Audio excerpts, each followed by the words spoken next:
നമ്മുടെ കുട്ടികളെ സൂക്ഷിക്കേണ്ട ഉത്തരവാദിത്വം നമ്മുടേതാണ്. ഇപ്പോഴിതാ കേരളത്തിലാകമാനം നാടോടി സംഘം ഇറങ്ങിയിട്ടുണ്ട്. കുട്ടികളെ തട്ടിക്കൊണ്ടുപോകുന്ന നാടോടി സംഘങ്ങൾ.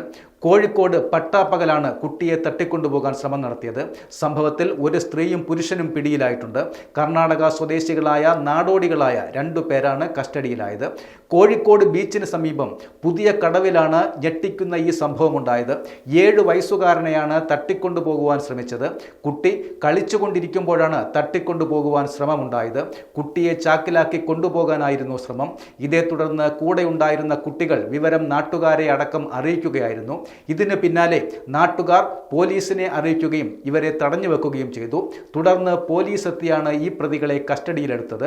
തട്ടിക്കൊണ്ടുപോകാൻ ശ്രമിച്ച ശേഷം നാടോടി സ്ത്രീ ചാക്കുമായി നടന്നു പോകുന്നതും കുട്ടികൾ ഇവരുടെ പിന്നാലെ ഓടുന്നതിൻ്റെയും CCTV ദൃശ്യങ്ങളും പുറത്തു വന്നിട്ടുണ്ട്.